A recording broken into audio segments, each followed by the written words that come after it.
12 to 18 toy analysis. I picked a 1,000 piece puzzle. It's age range 14 plus, and it's about $10 at Target. So I don't see any safety precautions just because of the age group.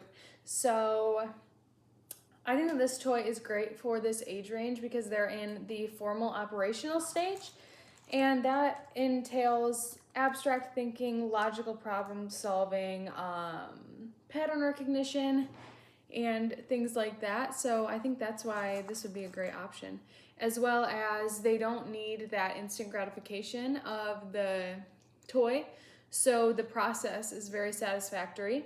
So like, even once you're waiting a while and then you finally find two pieces that fit together, that's very exciting, as well as the whole process of the completion of the puzzle, which will take a while. So yeah, I don't think creativity though in the typical sense is used here, just because it is a square or a rectangle with a picture already on it. So there's not much room for a different end result, basically. So a lot of range of motion, joint mobility, and stability are used, as well as a little bit of muscle endurance if you're like always reaching for different pieces. Grasping patterns and release are already mature at this point, but they are used. Reach is used a lot. And hand manipulation, I think, is very important for this toy. So for example, you pick up a piece and it's upside down. You have to flip it around in your hand. Or if you want to test all four corners of the piece, you have to test here, see if it fits here, and then flip it. And you do that a lot in this puzzle process. Eye-hand coordination is used, as well as midline crossing and bilateral coordination, just like I used as an example earlier. That's bilateral coordination. Concept formation is important in this puzzle.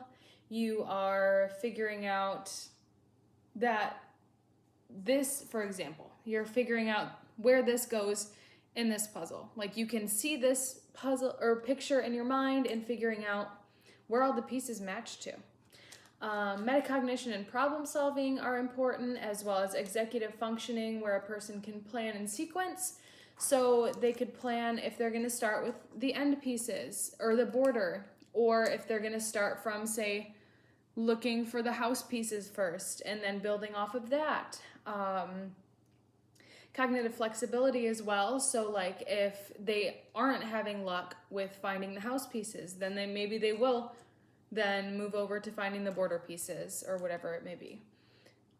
Attention is very important because this can take a long time, and as well as shifting attention. Working short and long-term memory as well. Visual perception, depth perception, tactile discrimination. You can feel that these little pieces are poking out, or if they're in, or the corners. And proprioception is also important. Let's see. So social interactions or participation in this can be a social game or individual, but in the social sense, it would help. You can kind of discuss the tactics that you want to use. You can split up tasks, discuss strategies, work together, and as well as even regulating your emotions. So if your partner is doing something the way that you didn't expect it to go in your mind, regulating those emotions, this could be a good tool for that. And then relationships to ADLs and other occupations. So for my work example, I said that the shifting attention used in this puzzle can help with a hostess working at her job, where she's trying to take people to their tables as well as answer the phone if the phone rings. As well. And then for my IADLs, I said executive functioning can help in the planning of your grocery list. So being able to plan that grocery list out for the coming week. So that can help with that. And yeah, so that's kind of a really quick explanation of the different things that the puzzle incorporates. And I think it was a good option. So yeah.